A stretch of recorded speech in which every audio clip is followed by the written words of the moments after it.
তৃতীয়বার আবার প্রশ্ন করলেন, কিলা লাহু ইয়া রাসূলুল্লাহ আয়াকুনুল মুমিন কাযাবান, ইয়া রাসূলুল্লাহ, মুমিনরা কি কখনো মিথ্যাবাদী হইতে পারে?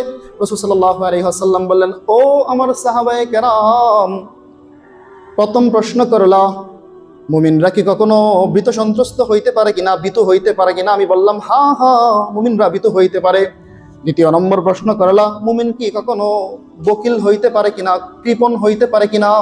আমি বললাম নাম, হ্যাঁ হ্যাঁ, অবশ্যই মুমিনরা অনেক সময় কৃপণ হতে পারে। তৃতীয় নম্বর তোমরা প্রশ্ন করলা, মুমিনরা কি কখনো মিথ্যাবাদী হইতে পারে কিনা, কাযযাব হইতে পারে কিনা? আমি রাসূল সাল্লাল্লাহু আলাইহি ওয়াসাল্লাম বলে দিলাম, মুমিনের সাথে এটা কখনোই যায় না। একজন মুমিন কখনোই মিথ্যাবাদী হইতে পারে না। বলেন না সুবহানাল্লাহ।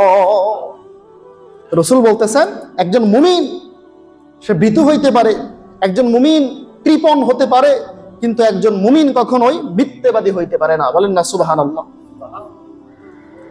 তার মানে বোঝা গেল মুমিন ব্যক্তি মিথ্যাবাদী হয় না, আর যারা কথায় কথায় মিথ্যে বলে তারা কখনোই। আমাদের আলোচ্য বিষয় হচ্ছে মিথ্যা ও তার ভয়াবহ পরিণতি।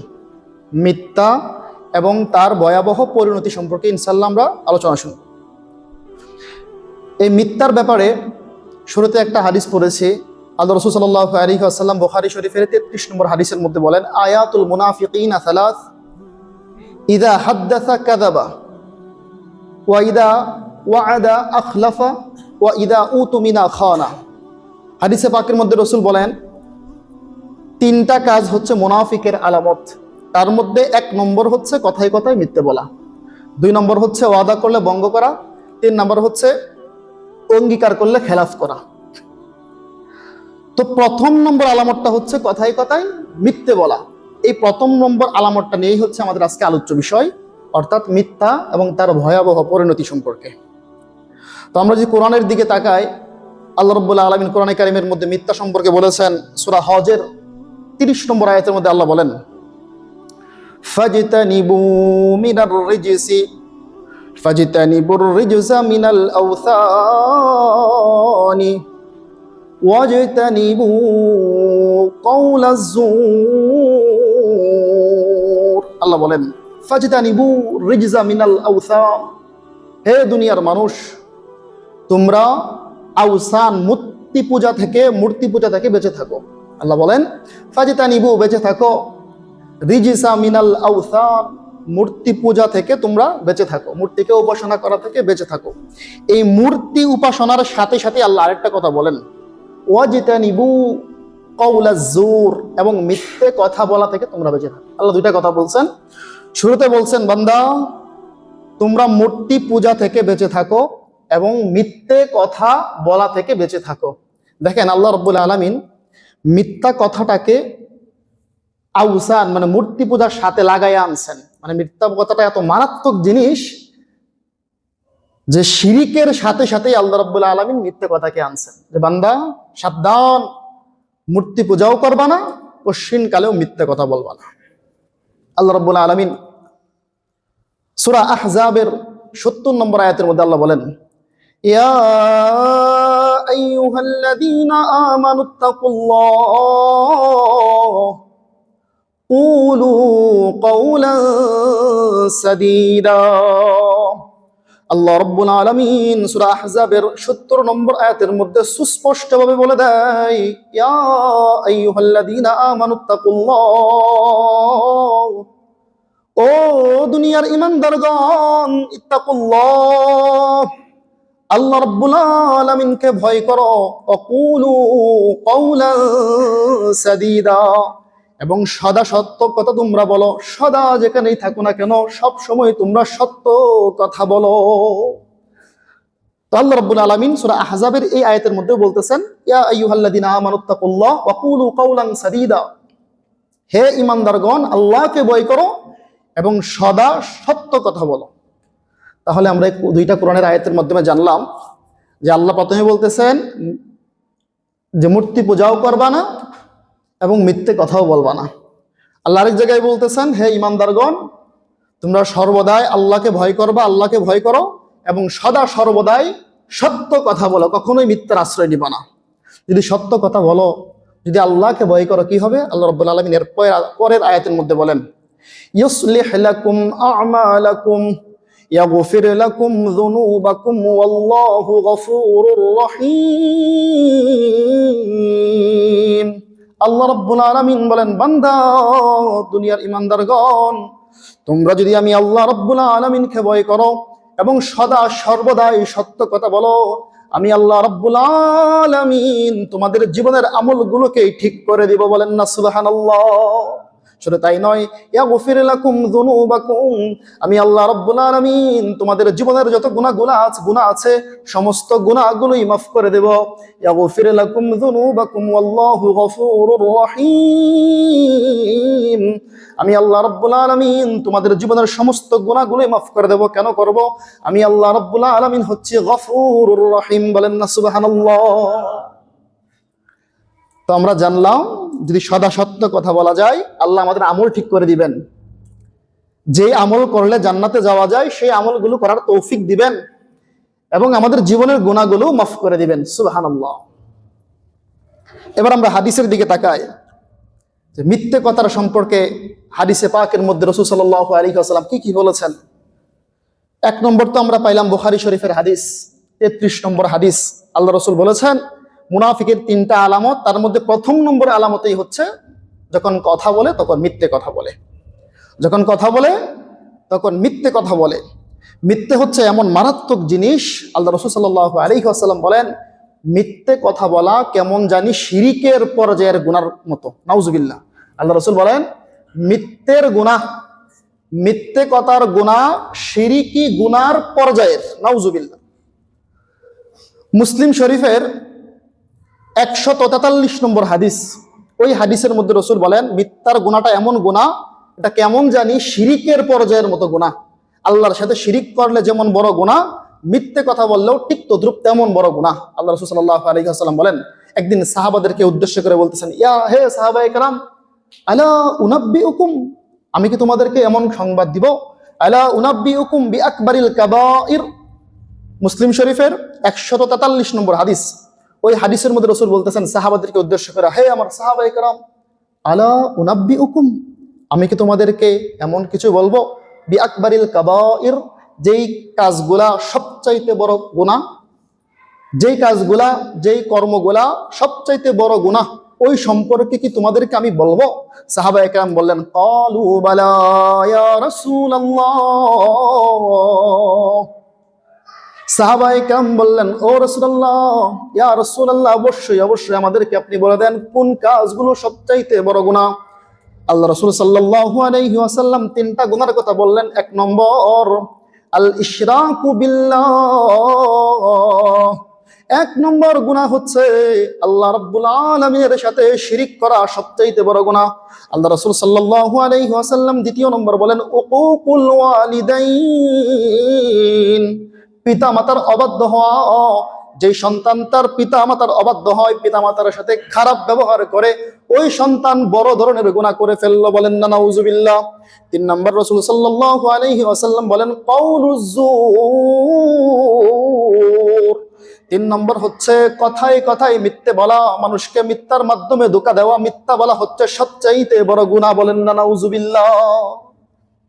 তো আল্লাহ রাসূল সাল্লাল্লাহু আলাইহি ওয়াসাল্লাম এই হাদিসের মধ্যে বলতেছেন, মুসলিম শরীফের 143 নম্বর হাদিস, হে সাহাবায়ে কেরাম, আমি কি তোমাদেরকে এমন 3টা গুনার কথা বলবো না, যে 3টা গুনাহ আকবারুল কাবাইর, বড় বড় গুনাহ? সাহাবায়ে কেরাম বললেন, অবশ্যই আপনি বলেন। রাসূল সাল্লাল্লাহু আলাইহি ওয়াসাল্লাম বড় বড় গুনার মধ্যে 3টা জিনিস হচ্ছে, 1 নম্বর আল্লাহর সাথে শিরিক করা, 2 নম্বর মাতা পিতার অবাধ্য হওয়া, 3 নম্বর মিথ্যে কথা বলা। বলেন না নাউজুবিল্লাহ। পৃথিবীর সবচাইতে সত্যবাদী মানুষ, যেই মানুষের চাইতে আর কেউ সত্যবাদী হতে পারে না, মুহাম্মদ মুস্তাফা সাল্লাল্লাহু আলাইহি ওয়াসাল্লাম বলেছেন, মিথ্যে কথা বলা সবচাইতে বড় গুনাহ। বলেন না নাউজুবিল্লাহ। শুধু তাই নয়, একজন মুমিন কখনোই মিথ্যে কথা বলতে পারে না। একজন মুমিন কখনোই মিথ্যে কথা বলতে পারে না। হাদিসে পাকের মধ্যে আসছে, রাসূল সাল্লাল্লাহু আলাইহি ওয়াসাল্লাম বলেছেন, যে মুমিন হবে, মুমিনের শান এরকম নয় যে সে মিথ্যে কথা বলবে। মুমিন কখনোই মিথ্যে কথা বলতে পারেই না। হাদিসটা হচ্ছে মুয়াত্তায়ে মালিক, একটা হাদিসের কিতাব আছে, ওই কিতাবের 824 নম্বর হাদিস। ওই হাদিসের মধ্যে আসছে যে সাহাবায়ে কেরাম একদিন রাসূল সাল্লাল্লাহু আলাইহি ওয়াসাল্লামকে গিয়া বলতেছে, ক্বালু ইয়া রাসূলুল্লাহ, সাহাবায়ে কেরাম রাসূলকে গিয়া বলতেছে, আয়াকুনুল মুমিনু জাব্বারান। সাহাবায়ে কেরাম রাসূলকে গিয়া বলছে, ইয়া রাসূলুল্লাহ, আয়াকুনুল মুমিনু জাব্বারান। আচ্ছা রাসূল, আপনি বলেন তো, মুমিনরা কি কখনো ভীত সন্ত্রস্ত হইতে পারে, ভীত হইতে পারে, ভয় পায়, এটা কি কখনো হতে পারে? রাসূল সাল্লাল্লাহু আলাইহি ওয়াসাল্লাম বলেন, ক্বালু নাম, হ্যাঁ, মুমিন মাঝে মধ্যে ভীত হইতেই পারে, মুমিনের সাথে ভীতুর অনেক সময় থাকতেই পারে, মানুষ ভয় পায়, হতেই পারে এটা, কিন্তু সে মুমিন, কিন্তু সে ভয় পায়, এটা হতেই পারে। সাহাবায়ে কেরাম আবার প্রশ্ন করলেন, ফাকিলা, আবার প্রশ্ন করা হইল, রাসূলকে আবার জিজ্ঞাসা করা হইল, আয়াকুনুল মুমিন বাখিলান ইয়া রাসূলুল্লাহ, মুমিন ব্যক্তি কি কখনো কৃপণ হতে পারে? রাসূল সাল্লাল্লাহু আলাইহি ওয়াসাল্লাম বলেন, ক্বালা নাম, হ্যাঁ, মুমিন বান্দা অনেক সময় কৃপণও হতে পারে, এটা এত সমস্যা না। দুইটা প্রশ্ন করছে। সাহাবায়ে কেরাম প্রথমে জিজ্ঞাসা করছে, ইয়া রাসূলুল্লাহ, মুমিন ব্যক্তি কি কখনো ভীত হইতে পারে, ভীত হইতে পারে? রাসূল বলেন, হ্যাঁ, হতে পারে, সমস্যা নাই। আবার জিজ্ঞাসা করা হলো, মুমিন ব্যক্তি কি কখনো বাখিল হইতে পারে? রাসূল সাল্লাল্লাহু আলাইহি ওয়াসাল্লাম বলেন, হ্যাঁ, হতে পারে, এতেও এত কোনো সমস্যা নাই। তৃতীয়বার আবার প্রশ্ন করলেন, কিলা লাহু ইয়া রাসূলুল্লাহ, আয়াকুনুল মুমিন কাযযাবান ইয়া রাসূলুল্লাহ, মুমিনরা কি কখনো মিথ্যাবাদী হইতে পারে? রাসূল সাল্লাল্লাহু আলাইহি ওয়াসাল্লাম বললেন, ও আমার সাহাবায়ে কেরাম, প্রথম প্রশ্ন করলা, মুমিনরা কি কখনো ভীত সন্ত্রস্ত হইতে পারে কিনা, ভীত হইতে পারে কিনা? আমি বললাম, হ্যাঁ হ্যাঁ, মুমিনরা ভীত হইতে পারে। দ্বিতীয় নম্বর প্রশ্ন করলা, মুমিন কি কখনো বকিল হইতে পারে কিনা, কৃপণ হইতে পারে কিনা? আমি বললাম, নাম, হ্যাঁ হ্যাঁ, অবশ্যই, মুমিনরা অনেক সময় কৃপণ হতে পারে। তৃতীয় নম্বর তোমরা প্রশ্ন করলা, মুমিনরা কি কখনো মিথ্যাবাদী হইতে পারে কিনা, কাযযাব হইতে পারে কিনা? আমি রাসূল সাল্লাল্লাহু আলাইহি ওয়াসাল্লাম বলে দিলাম, মুমিনের সাথে এটা কখনোই যায় না, একজন মুমিন কখনোই মিথ্যাবাদী হইতে পারে না। বলেন না সুবহানাল্লাহ। রাসূল বলতেছেন, একজন মুমিন সে ভীতু হইতে পারে, একজন মুমিন কৃপণ হতে পারে, কিন্তু একজন মুমিন কখনোই মিথ্যাবাদী হইতে পারে না। বলেন না সুবহানাল্লাহ। তার মানে বোঝা গেল, মুমিন ব্যক্তি মিথ্যাবাদী হয় না, আর যারা কথায় কথায় মিথ্যে বলে তারা কখনোই মুমিন না। কোরআনে কারীমের কয়েকটা আয়াত পেশ করলাম, হাদিসে পাকের থেকে কয়েকটা হাদিস পেশ করলাম যে মিথ্যের উপরে। মিথ্যা এটা মহাপাপ। এই মিথ্যার গুনাহটা শুধু ইসলামের মধ্যে যে শুধু গুনাহ এরকমটা নয়, বরং সমস্ত ধর্মের মধ্যে এই মিথ্যাটাকে মহাপাপ হিসেবে ধরা হয়। এমনকি আইয়ামে জাহেলিয়ত, জাহেলি যুগে যারা মক্কার মধ্যে মুশরিক ছিল, তাদের কাছেও মিথ্যাটা মারাত্মক গুনাহ ছিল, মহাপাপ ছিল। ঘটনা বললে আপনারা বুঝবেন যে সাহাবায়ে কেরাম দুই সময়ে দুই দেশের মধ্যে, দুই জায়গার মধ্যে হিজরত করেছিলেন। প্রথম হিজরত ছিল আবিসিনিয়ায়, হাবশার বাদশার কাছে, আবিসিনিয়ার কাছে। সাহাবায়ে কেরাম মক্কার মুশরিকদের অত্যাচারে অতিষ্ঠ হয়ে আল্লাহ রাসূল সাল্লাল্লাহু আলাইহি ওয়াসাল্লাম তাদেরকে নির্দেশ দেন, হে আমার সাহাবায়ে কেরাম, তোমরা যদি মক্কায় এইভাবে থাকতে থাকো, চলতে থাকো, অনেক সময় মক্কার মুশরিকদের অত্যাচারে তোমরা অতিষ্ঠ হয়ে যাবে, ঈমান হারা হয়ে যাইতে পারো। এই জন্য আমি নির্দেশ দিলাম, আল্লাহর পক্ষ থেকে নির্দেশ দিলাম, তোমরা আবিসিনিয়ায় চলে যাও। সাহাবায়ে কেরাম আবিসিনিয়ায় চলে যায়, গোটা কয়েকজন সাহাবায়ে কেরাম। তো আবিসিনিয়ায় যাওয়ার পরে, হাবশা দেশের মধ্যে যাওয়ার পরে, মক্কার মুশরিকরা একটা গোল মিটিং বসাইলো যে আমাদের দেশের মানুষ নতুন ধর্ম গ্রহণ কইরা আমাদের দেশ থেকে ছায়রা আবিসিনিয়ায় চলে গেছে, এটা আমরা কখনোই মানতে পারি না। মক্কার মুশরিকরা একটা মিটিং কইরা ফয়সালা করলো যে আবু সুফিয়ান আমাদের মক্কার মুশরিকদের পক্ষ থেকে যাবে, আবিসিনিয়ায় যাবে, আবিসিনিয়ার বাদশার সাথে কথা বলবে। তারা যেন সে গিয়া বলবে এরা হচ্ছে রাষ্ট্রদ্রোহী, এরা আমাদের ধর্মের, বাপদাদার ধর্মের উপর চুনকালি মাইখা এরা আমাদের রাষ্ট্র থেকে ভেগে আসছে, সুতরাং এদেরকে আমরা শাস্তি দেব, আমাদের কাছে ফিরিয়ে দেওয়া হোক। এই প্রস্তাব নিয়ে আবু সুফিয়ান সুদূর সে হাবশার মধ্যে গিয়েছে সাহাবাদেরকে ফিরিয়ে আনার জন্য, শাস্তি দেওয়ার জন্য। তো আবিসিনিয়ার বাদশাহ এই আবু সুফিয়ানকে কয়েকটা প্রশ্ন করছিল ওই জায়গার মধ্যে।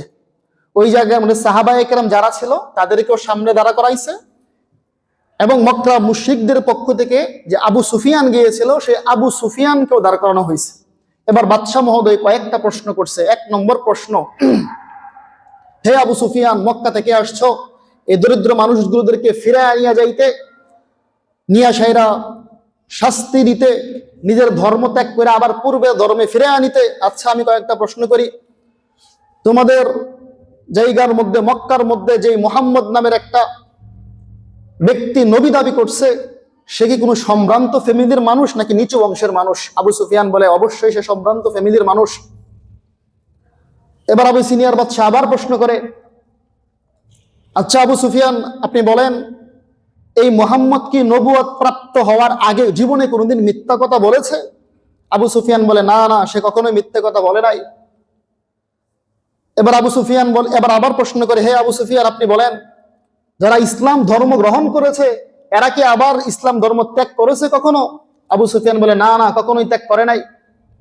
এবার আবার প্রশ্ন করে, যারা ইসলাম ধর্ম গ্রহণ করেছে, তাদের সংখ্যা কি দিন দিন বাড়তেছে? উত্তর দেয়, হ্যাঁ, অবশ্যই দিন দিন বাড়তেছে। আবার প্রশ্ন করে, আচ্ছা আবু সুফিয়ান, আপনি বলেন, এদের যারা ইসলাম গ্রহণ করেছে, এদের মধ্যে দরিদ্র মানুষ বেশি নাকি ধনাঢ্য মানুষ বেশি? আবু সুফিয়ান বলে, হ্যাঁ, অবশ্যই দরিদ্র মানুষ বেশি।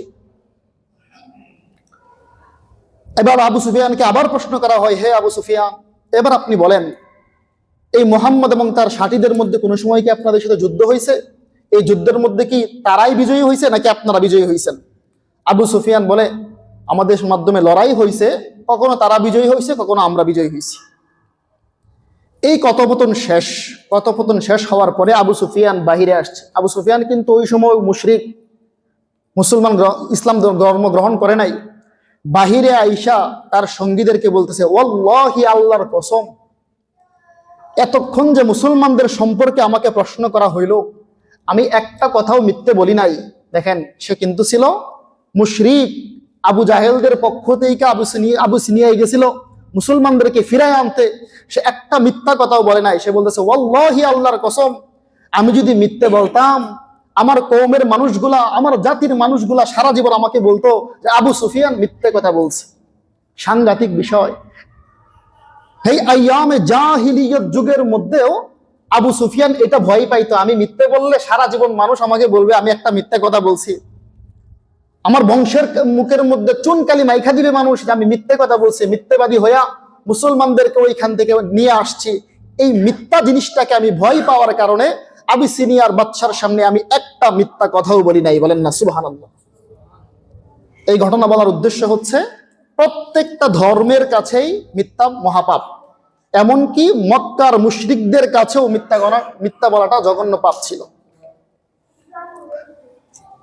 এবার আসি, যে মিথ্যা কেউ যদি তরক করে, মিথ্যা কেউ যদি ছেড়ে দেয়, মিথ্যা বলা যদি কেউ ছেড়ে দেয়, অটোমেটিক অনেক গুনাহ থেকে সে বাঁচতে পারবে। কেউ যদি মিথ্যা বলা ছেড়ে দেয়, এই মিথ্যা ছেড়ে দেওয়ার মাধ্যমেই সে অনেক গুনাহ থেকে বেঁচে থাকতে পারবে। রাসূল সাল্লাল্লাহু আলাইহি ওয়াসাল্লামের জামানার একটা ঘটনা আছে। রাসূল সাল্লাল্লাহু আলাইহি ওয়াসাল্লামের জামানায় একজন যুবক নতুন মুসলমান হয়েছে। হওয়ার পরে রাসূল সাল্লাল্লাহু আলাইহি ওয়াসাল্লামের কাছে আসছে, আয়েশা বলতেছে, ইয়া রাসূলুল্লাহ, ইয়া হাবিবাল্লাহ, ওগো আল্লাহর নবী, আমি যুবক মানুষ, 4টা বদ অভ্যাস আমার আছে, 4টা বদ কাজ আমি করে ফেলি। ইয়া রাসূলুল্লাহ, ইয়া হাবিবাল্লাহ, আমি আপনার কাছে আসছি, আমার জীবনে 4টা বদ অভ্যাস আছে, 4টা খারাপ কাজ আমি সব সময় করি, এই 4টা কাজ ছাড়া আমি কখনোই থাকতে পারি না। ইয়া রাসূলুল্লাহ, আমি 1 নম্বর মিথ্যে কথা বলি, কথায় কথায় মিথ্যে কথা বলি। 2 নম্বর, ইয়া রাসূলুল্লাহ, আমি মদ পান করি। 3 নম্বর, ইয়া রাসূলুল্লাহ, আমি জিনা করি। 4 নম্বর, ইয়া রাসূলুল্লাহ, আমি চুরি করি। ইয়া রাসূলুল্লাহ, এই 4টা কাজ আমি করি, আমার এটা বদ অভ্যাস। কিন্তু আপনি যদি বলেন এই 4টা কাজকে একসাথে ছেড়ে দেওয়ার জন্য আমার পক্ষে কখনোই সম্ভব নয়। ইয়া রাসূলুল্লাহ, আমি আস্তে আস্তে আস্তে আমার এই বদ অভ্যাসকে কমায় আনতে চাই, এই বদ অভ্যাসগুলোকে ছেড়ে দিতে চাই। সুতরাং আপনি আমাকে এমন একটা বদ অভ্যাস ছেড়ে দেওয়ার জন্য বলুন যেটা আমার জন্য সহজ হয়ে যায়। রাসূলকে আয়েশা, তরুণ এক সাহাবী, নতুন এক সাহাবী, এই প্রশ্ন করছে, ইয়া রাসূলুল্লাহ, আমি নতুন মুসলমান হয়েছি, 4টা বদ অভ্যাস অনেক আগে থেকেই, এগুলো না করলে আমার ঘুমেই ধরে না, আমি চলতেই পারি না। আমার প্রতিদিন জিনা করতে হয়, মদ খাইতে হয়, চুরি করতে হয় এবং মিথ্যে কথা বলতে হয়। আমি সবগুলো একসাথে ছাড়তে পারবো না, একটা একটা ছাড়বো। এখন আপনি আমাকে বলেন কোন জিনিসটা আগে ছাড়বো? রাসূল সাল্লাল্লাহু আলাইহি ওয়াসাল্লাম যুবককে উপদেশ দেয়, ও যুবক আমার, ও আমার সাহাবী, যাও যাও যাও, আগামী কালকে থেকে তুমি মিথ্যা কথা বলবা না, আজ থেকেই তুমি মিথ্যে কথা বলবা না, এই ওয়াদা আমার কাছে করে তুমি বাড়িতে চলে যাও। ওই সাহাবী, ছোট্ট সাহাবী, ওই জওয়ান সাহাবী রাসূল সাল্লাল্লাহু আলাইহি ওয়াসাল্লামের কাছে ওয়াদা করে, ইয়া রাসূলুল্লাহ, আমি আপনার হাত ধরে ওয়াদা করলাম জীবনে আর কোনোদিন মিথ্যে কথা বলবো না। ওই যুবক যখন রাত্রি বেলায় বাড়িতে চলে যায়, রাত্রি বেলায় মনের মধ্যে হেঁটে জাগে, প্রতিদিনের অভ্যাস অনুযায়ী জিনা করতে মন চায়। যখন জিনা করতে মন চায়, সাথে সাথে স্মরণ হয়ে যায়, আহারে আজকে যদি আমি জিনা করি, আগামীকাল যখন আমি রাসূল সাল্লাল্লাহু আলাইহি ওয়াসাল্লামের কাছে যাব, আর রাসূল যখন জিজ্ঞাসা করবে, ও যুবক, ও সাহাবী, তুমি কি গতকালকে জিনা করেছো কিনা? আমি একজন সাধারণ সাহাবী হয়ে বিশ্ব মানবতার মুক্তির দূত আল্লাহ রাসূল সাল্লাল্লাহু আলাইহি ওয়াসাল্লামের সামনে কিভাবে মিথ্যা কথা বলবো? যাই মনকে মনে, নিজের মনকে নিজেই বলতেছে, আমি রাসূল সাল্লাল্লাহু আলাইহি ওয়াসাল্লামের সামনে মিথ্যে কথা বলতে পারবো না, এই জন্য আজকে থেকে জীবনের জন্য জিনা ছেড়ে দিলাম। বলেন না সুবহানাল্লাহ। পক্ষান্তরে আবার তার মনের মধ্যে আসছে, আমি একটু মদ পান করব, মদের জন্য আমার মনটা অস্থির হয়ে যায়। কিন্তু সাথে সাথেই মনে পড়ে যায়, আমি যদি আজকে মদ পান করি, আগামীকাল যখন আমার বন্ধু বান্ধবদের সাথে সাক্ষাৎ হয়ে যাবে, বন্ধু বান্ধবরা যখন জিজ্ঞাসা করবে, ও বন্ধু, তুমি কি কালকে মদ পান করেছে কিনা, যদি আমি তাদেরকে মিথ্যা কথা বলি, রাসূল সাল্লাল্লাহু আলাইহি ওয়াসাল্লামের সাথে ওয়াদা করে আসলাম, মিথ্যা বলবো না, না না, আমি তো মিথ্যা কথা বলতে পারবো না, আমি আমার জীবন থেকে একেবারেই সারা জীবনের জন্য মদ ছেড়ে দিলাম। সুবহানাল্লাহ। তৃতীয় নম্বর, তার যে আরেকটা সমস্যা ছিল, আরেকটা বদ অভ্যাস ছিল, চুরি করা। চুরি করার যখন নিয়ত করলো, সাথে সাথেই মনের মধ্যে এই প্রকল্প আসলো, মনের মধ্যেই চিন্তা আসলো, আহারে আজকে যদি আমি চুরি করি, আগামীকাল গোটা এলাকার মধ্যে প্রকাশ পেয়ে যাবে অমুক বাড়ি থেকে চুরি হয়েছে, সবাইকে জিজ্ঞাসা করবে কে চুরি করছে, কে চুরি করছে। কোনো মানুষ যদি আমাকে আইসা জিজ্ঞাসা করে, ও আল্লাহর বান্দা, সাহাবী, নওজোয়ান, তুমি কি চুরি করেছিলা কিনা, তুমি কি দেখেছিলা কিনা, আমি তো ওই সময় মিথ্যে কথা বলতে পারবো না, কেননা আমি রাসূল সাল্লাল্লাহু আলাইহি ওয়াসাল্লামের হাতের মধ্যে হাত রেখে ওয়াদা করছে জীবনে কোনোদিন মিথ্যা কথা বলবো না। সাথে সাথে মনে মনে প্রকল্প করে নেয়, আমি আর জীবনে আর কোনোদিন চুরি করবো না। বলেন না সুবহানাল্লাহ। এই চারটা অভ্যাস এই তরক করার পর পরের দিন রাসূল সাল্লাল্লাহু আলাইহি ওয়াসাল্লামের কাছে গিয়েছেন। ইয়া শায়রা বলতেছেন, ইয়া রাসূলুল্লাহ, ইয়া হাবিবাল্লাহ, এমন একটা আমলের কথা আপনি বলেছেন, এমন একটা বদ অভ্যাসের কথা আপনি বলে দিয়েছেন, মিথ্যা বলবো না ওয়াদা করিয়েছেন। ইয়া রাসূলুল্লাহ, মিথ্যে কথা বলবো না, এই ওয়াদা করার কারণে, মিথ্যে কথা ছেড়ে দেওয়ার কারণে আমার জীবনে বাকি যে বদ অভ্যাসগুলো ছিল অটোমেটিক সবগুলোই দূরীভূত হয়ে গিয়েছে। বলেন না সুবহানাল্লাহ। তো এই হাদিসের মাধ্যমেও, এই ঘটনার মাধ্যমে আমরা বুঝতে পারলাম, কোন ব্যক্তি যদি মিথ্যে কথা ছেড়ে দেয়, অটোমেটিক তার জীবন থেকে অনেক গুনাহ দূরীভূত হয়ে যাবে। বলেন না সুবহানাল্লাহ। এবার আসি মিথ্যার ভয়াবহ পরিণতি কি। যারা মিথ্যে কথা বলে, কথায় কথায় মিথ্যে বলে, এদের পরিণতিটা কি হবে? মিথ্যার ভয়াবহ তিনটা পরিণতি আছে। এক নম্বর পরিণতি হচ্ছে, আল্লাহ রাব্বুল আলামিনের দুইটা সিফাতি নাম আছে, একটা হচ্ছে রহমান আর একটা হচ্ছে রাহিম, পরম করুণাময়, অসীম দয়ালু। বাংলা অর্থ মানে আল্লাহর চাইতে করুণাময় কেউ নাই, আল্লাহর চাইতে দয়াময় আর কেউ নাই। এত পরম করুণাময় হওয়ার সত্ত্বেও, দয়ার সাগর হওয়া সত্ত্বেও, রহমান রহিম হওয়া সত্ত্বেও আল্লাহ রাব্বুল আলামিন দুনিয়ার বুকে কিছু মানুষের উপর অভিশাপ দিয়েছেন, লানত দিয়েছেন। আল্লাহ এত বড় মহান, সেই মহান সত্তা যাকে লানত দিবে, সে লানতটা কি ছোট হবে? অবশ্যই বড় হবে। আল্লাহ রাব্বুল আলামিন অনেক শ্রেণীর মানুষদেরকে লানত দিয়েছেন, তার মধ্যে উল্লেখযোগ্য হচ্ছে যারা কথায় কথায় মিথ্যে বলে, আল্লাহ রাব্বুল আলামিন তাদের উপর লানত করেছেন। বলেন না নাউজুবিল্লাহ। দলিল সূরা আলে ইমরানের 61 নম্বর আয়াত, আল্লাহ রাব্বুল আলামিন বলেন, লানাতুল্লাহি আলাল কাযিবিন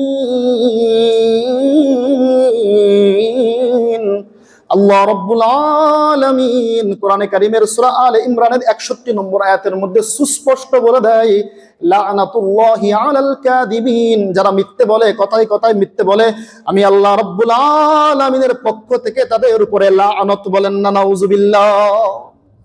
তো মিথ্যার ভয়াবহ পরিণতির 1 নম্বর হচ্ছে যারা মিথ্যে বলবে আল্লাহর পক্ষ থেকে তাদের উপর লানত, নাউজুবিল্লাহ।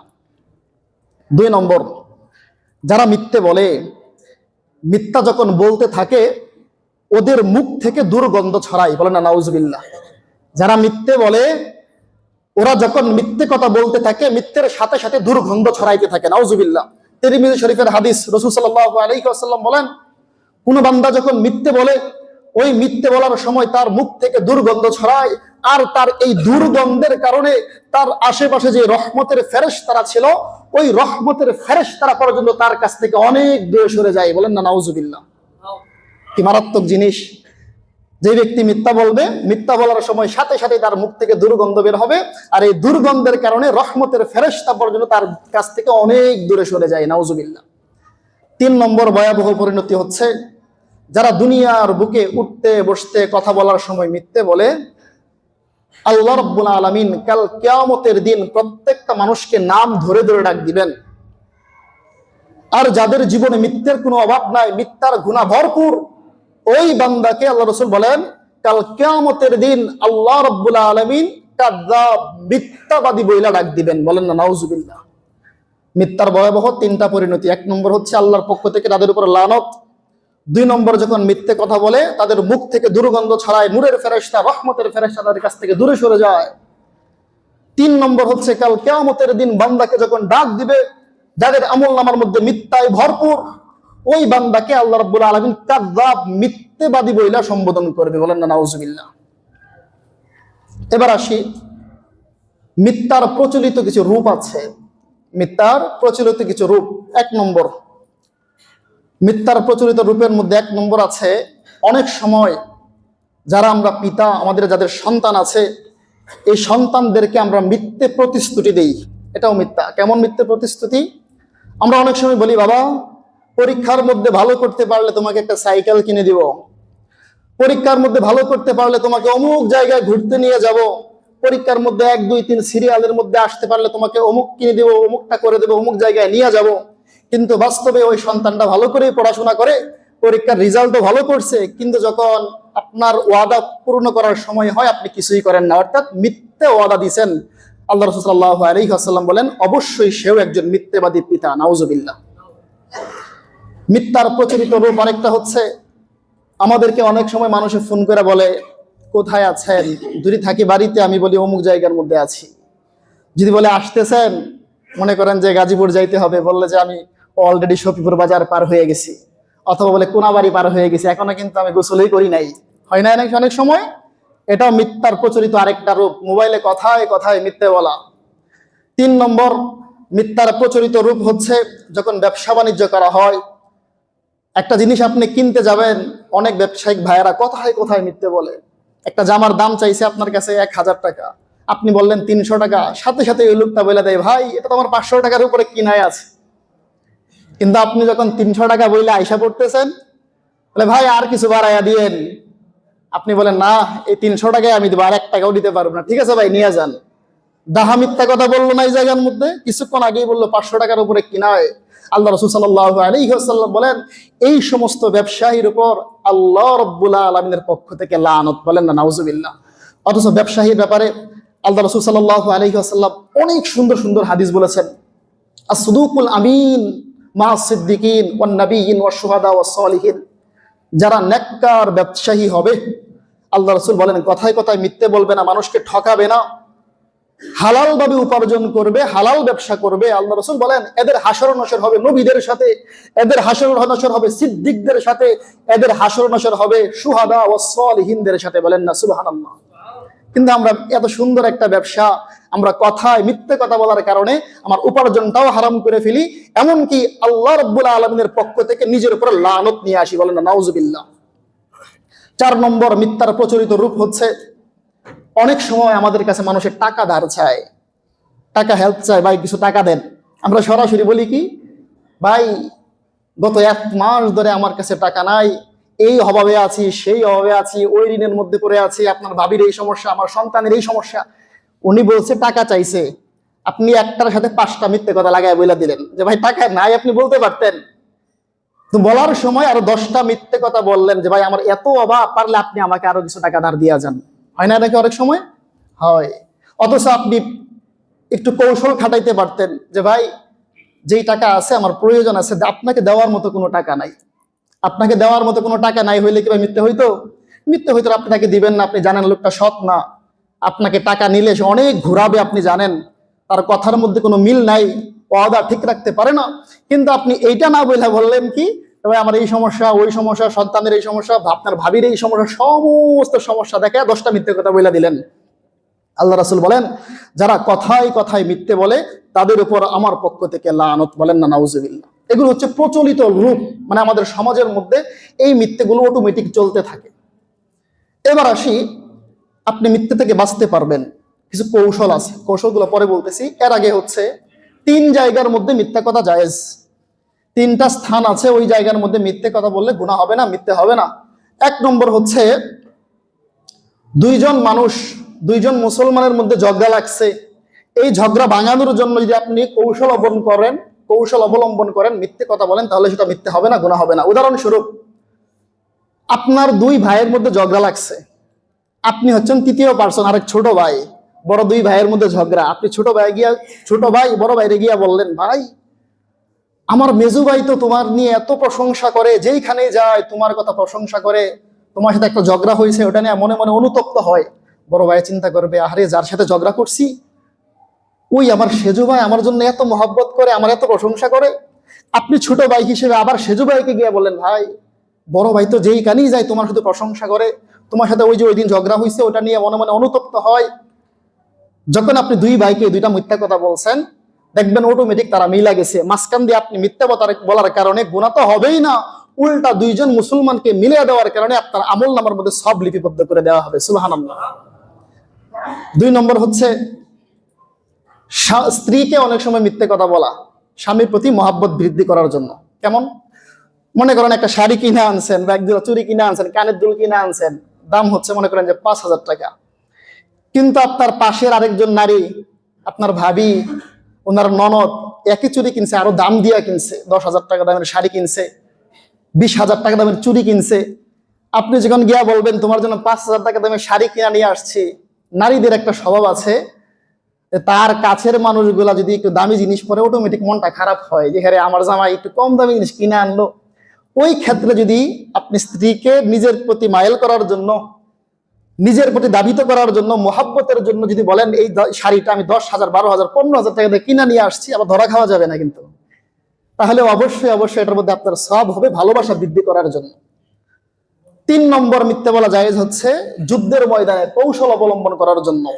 অর্থাৎ 2 জন যখন যুদ্ধের মধ্যে যায় তখন মুসলমানদের মনোবল আরো চাঙ্গা করার জন্য ওই জায়গার মধ্যে কৌশল বা মিথ্যে কথা বলা জায়েজ। এই 3টা জায়গার মধ্যে মিথ্যে বলা জায়েজ, পৃথিবীর আর কোনো জায়গার মধ্যে মিথ্যে বলা জায়েজ নাই। তবে কিছু কৌশল অবলম্বন করা যায়, মিথ্যে বলবেন না কিন্তু ঘুরায় পেঁচায় আপনি কৌশল অবলম্বন করবেন। যদি আমরা ইতিহাসের দিকে তাকাই, অনেক সাহাবায়ে কেরাম মিথ্যে না বইলা কৌশল অবলম্বন করছেন। হযরতে সিদ্দিক আকবর, হযরতে আবু বকর সিদ্দিক রাদিয়াল্লাহু তাআলা আনহু নিজেও কৌশল অবলম্বন করছেন, মিথ্যে বলেন নাই।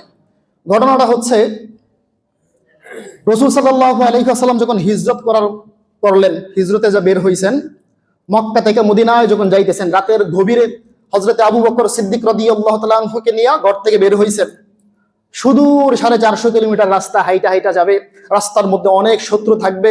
ওই দিক দিয়ে মক্কার মুশরিকরা ঘোষণা দিয়েছে মুহাম্মদকে যে ব্যক্তি জীবিত ধরে আনতে পারবে অথবা মৃত আমাদের সামনে উপস্থিত করতে পারবে, আমরা মক্কার লিডারদের পক্ষ থেকে ঘোষণা হচ্ছে পুরস্কার, তাকে আমরা 100 উট পুরস্কার দিব। বলেন না নাউজুবিল্লাহ। 100 উট ওই সময় অনেক দামি, এখন বর্তমানে একটা হেলিকপ্টারের যেই দাম ওই জামানার মধ্যে একটা উটের মন দাম ছিল। তো 100 হেলিকপ্টারের কেউ অফার পাইলে স্বাভাবিক কেউ আর ঘরে বসে থাকবে না, সবাই নাঙ্গা তরবারি নিয়ে বের হয়ে গেছে, মোহাম্মদকে ধরতে হবে, দৌড়ায় না মক্কার মুশরিকদের কাছে দিতে হবে, আর 100 উট আমি নিতে পারবো। এই চিন্তা ভাবনায় চতুর্পাশ দিয়ে মানুষ বের হয়ে গেছে আবু বকর এবং মুহাম্মদ সাল্লাল্লাহু আলাইহি ওয়াসাল্লামকে খোঁজার জন্য।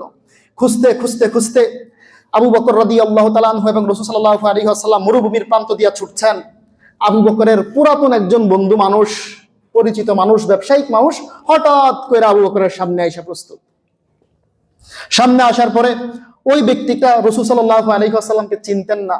না চিনার কারণে আবু বকর দেখলেন, ওই ব্যক্তিরা দেখলেন যে আবু বকর আরেকজন মানুষ মদিনার দিকে ছুটছে। আবু বকরকে জিজ্ঞাসা করছে, হে আবু বকর, তোমার সামনে যে ওই ব্যক্তিটা, ওই যুবকটা, ওই মানুষটা কে? আবু বকর বুঝলেন আল্লাহ রাসূল বলেছেন মিথ্যা কথা বলা যাবে না, মিথ্যা বলা হচ্ছে মুনাফিকের আলামত। আল্লাহ রাব্বুল আলামিন কোরআনে কারীমের মধ্যে বলেছেন লা'নাতুল্লাহি আলাল কাযিবিন, যে ব্যক্তি মিথ্যা বলবে তার উপরে লানত। অথচ জীবন মরণের প্রশ্ন, রাসূলকে ধরে ফেলবে, ওই মুহূর্তেও তারা মিথ্যে বলতেছে না, তারা কৌশল অবলম্বন করছে। আবু বকর বলেন হাদার রাজুল ইয়াহদিনিস সাবিল। আবু বকর বলেন, হে আমার প্রিয় বন্ধু, হে আমার পুরাতন যুগের বন্ধু, এই ব্যক্তিটা হচ্ছে হাদার রাজুল ইয়াহদিনিস সাবিল, উনি হচ্ছে এমন একজন মানুষ যিনি আমাকে পথ দেখায়। তো ওই মানুষটা মনে করলো আবু বকর মনে হয় মদিনার রাস্তা চিনে না, না চিনার কারণে এই ব্যক্তিটা পথ চিনায় নিয়ে যাইতেছে। আর আবু বকর নিয়ত করছে ইয়াহদিন ইলাস সাবিল, মানে এই ব্যক্তিটা হচ্ছে এমন একজন ব্যক্তি যিনি আমাকে জান্নাতের পথ দেখায় দেয়। বলেন না সুবহানাল্লাহ। এই কৌশল অবলম্বন করার কারণে তারা ধরাও পড়লো না এবং মিথ্যে বলাও হইল না। আল্লাহ রাব্বুল আলামিন আবু বকরের উপর সন্তুষ্ট, খুশি হয়ে গিয়েছেন। বলেন না সুবহানাল্লাহ। আরেকটা ঘটনা, বেশি দিন আগের ঘটনা, মাত্র 200 বছর আগের ঘটনা, ইংরেজদের আমলে 150 বছর আগের ঘটনা। মাওলানা কাসেম নানুতুবি রহমাতুল্লাহি আলাইহি, যিনি দারুল উলুম দেওবন্দ প্রতিষ্ঠা করেছিলেন, ওনারা সশস্ত্রভাবে বিদ্রোহ ঘোষণা করেছিলেন ইংরেজদের বিরুদ্ধে। একবার ইংরেজ সরকার তিনার মাদ্রাসায়, তিনার মসজিদের মধ্যে, ছাতা মসজিদের মধ্যে ফোর্স পাঠিয়ে দেয়, পুলিশ পাঠিয়ে দেয় তিনাকে গ্রেফতার করার জন্য। কিন্তু পুলিশ জানে না, কোনোদিন দেখে নাই কাসেম নানুতুবি রহমাতুল্লাহি আলাইহি কেমন মানুষ, কি ধরনের মানুষ। মসজিদে যাওয়ার পরে কাসেম নানুতুবি রহমাতুল্লাহি আলাইহিকে জিজ্ঞাসা করলো, আচ্ছা তুমি কি কাসেম নানুতুবিকে দেখেছো, চিনো? কাসেম নানুতুবি রহমাতুল্লাহি আলাইহি বুঝলেন আমাকে ধরতে আসছে, আল্লাহ রাসূল বলেছেন মিথ্যে বলা যাবে না, আমাকে গ্রেফতার করতে আসছে, আমি ওই মুহূর্তেও মিথ্যা বলবো না, মিথ্যে বললে আল্লাহ আমার উপর লানত দিবে। তিনি কৌশল অবলম্বন করছেন, ছাতা মসজিদের মধ্যে যেখানে ছিলেন ওই জায়গা থেকে একটু সইরা গেছেন। সরার পরে তিনি বলতেছেন, কিছুক্ষণ আগে কাসেম নানুতুবি রহমাতুল্লাহি আলাইহি এই জায়গার মধ্যে ছিল, আর কিছুক্ষণের মধ্যে এখান থেকে তিনি চলে গেছে। মানে এই জায়গা থেকে দূরে সরে গেছে আর কি, চলে গেছে। তোমরা খোঁজাখুঁজি কইরা দেখতে পারো তিনি কোথায় আছে। ফৌজ বা সৈন্যরা সাথে সাথে মসজিদ থেকে বের হইয়া, তারা মনে করছে কিছুক্ষণ আগে যেহেতু এখানে ছিল, মসজিদের আশেপাশেই কোথাও মনে হয়ে গেছে, সাথে সাথে তারা মসজিদ থেকে বের হয়ে চলে গেল। এই কৌশল অবলম্বন কইরা কাসেম নানুতুবি রহমাতুল্লাহি আলাইহি মিথ্যে কথা থেকে বেঁচে থাকলেন। বলেন না সুবহানাল্লাহ। এমন অনেক ঘটনা আছে, সাহাবায়ে কেরাম এবং আমাদের বড় বড় মনীষীরা, বড় বড় হক্কানি উলামায়ে কেরাম জীবনে কোনোদিন মিথ্যে বলে নাই, বরং কৌশল অবলম্বন করেছে। শুরু থেকে যে আলোচনা করলাম, আল্লাহ রাব্বুল আলামিন তার উপর আমল করার তৌফিক দান করুন এবং আমাদেরকে সকলকে মিথ্যা নামক ভয়াবহ গুনাহ থেকে সকলকে বেঁচে থাকার তৌফিক দান করুন। সকলে বলে আমিন। ওয়া আখিরি দাওয়ানা আনিল হামদুলিল্লাহি রাব্বিল আলামিন। যারা সুন্নাত পড়েন নাই, সুন্নাত পড়ে নি।